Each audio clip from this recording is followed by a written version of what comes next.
Assistant ಹಿಟ್ಟಿಗೆ ಇದೆ ಸಹಾಯಕ SAT DD ಎಲ್ಲ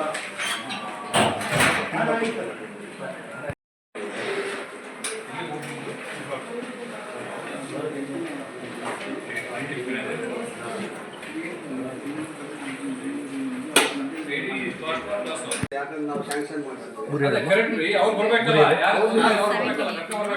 ಬೋರ್ವೆಲ್ದು ಶಾಂಶಿವ ಕೋಟಲ್ಲಿ ಹಾಕ್ಸಿದ್ವಿ. ಅದ್ರಲ್ಲಿ ಅಧ್ಯಕ್ಷರ ಕೋಟದಲ್ಲಿ ಸ್ಯಾಂಕ್ಷನ್ ಮಾಡ್ಕೊಂಡು ಬಂದ್ರೆ ಇವ್ರು ಸುಮಾರು ಸ್ಪಾಟ್ 25,000 ರೂಪಾಯಿ ಈಸ್ ಮಾಡಿದ್ರು. ಮತ್ತೆ ಈಸ್ಕೊಂಡು ಓಡಾಡಿ ಒಂದು ವರ್ಷ ಆದ್ಮೇಲೆ ಅವ್ರು ತೀರೋಗ್ಬಿಟ್ರು. ಮತ್ತೆ ನಾವು ಚೇಂಜ್ ಮಾಡ್ಕೊಡ್ತೀವಿ ಅಂತ ಮಾಡ್ಕೊಡ್ಲಿಲ್ಲ, ಏನಿಲ್ಲ. ಮೊನ್ನೆ ಏನಪ್ಪ ನಮ್ಮ ದುಡ್ಡು ಇಷ್ಟು ಬೆಂಗಳೂರು ಗ್ರಾಮಾಂತರ ಅರ್ಬನ್ ಸ್ಟೇಟ್ಮೆಂಟ್ ಕೊಡಿ ಚೆಕ್ ಮಾಡಿ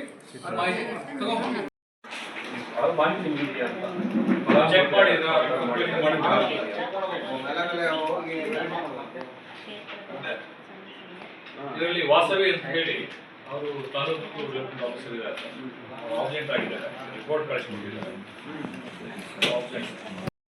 ಪೊಲೀಸ್ ಕಾಯ್ದೆ ಅಲ್ಲ, ಯಾರು ತೆಗಿರೋದು ಬೋರ್ಡ್ ತೆಗಿರೋದು ಚೇಂಜ್ ಆಗಿದೆ.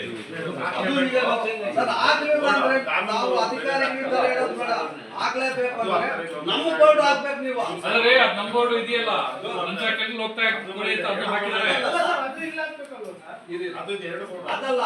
ನಾವು ಒಂದು ಅರ್ಜಿ ಎಷ್ಟು ದಿನ ನೀವು ಎನ್ಕ್ವೈರಿ ಮಾಡ್ಬೇಕು, ಎಷ್ಟು ದಿನ ನಮ್ ಕೆಲಸ ಮಾಡ್ಕೊಳ್ಬೇಕು, ಆ ಸೆಕ್ಷನ್ ಆಗ್ಬೇಕು. ಒಂದು ತಾಲೂಕು ಆಫೀಸಲ್ಲಿ ಡಿಸ್ಪ್ಯೂಟ್ ಕೇಸ್ ನಡೆದ್ರೆ ಮೂರ್ ತಿಂಗಳು ಡಿಸ್ಪ್ಯೂಟ್ ಕೇಸ್ ನಡೆಸಕ್ಕ ಅಧಿಕಾರ ತಾಲೂಕು ಆಫೀಸಲ್ಲಿ ವರ್ಗೀಕರಣ ಇರ್ತದ. ಅಲ್ಲಿಂದ AC ಆಫೀಸ್ ಬಂದ್ರೆ 6 ತಿಂಗಳು ಕೇಸು. ನಿಮ್ಮ ಆಫೀಸಲ್ಲಿ ಒಂದು ಬೋರ್ವೆಲ್ ಸ್ಯಾಂಕ್ಷನ್ ಮಾಡ್ಕೊಳಕ್ಕೆ 4 ವರ್ಷ 5 ವರ್ಷ ಆಗಿದೆ.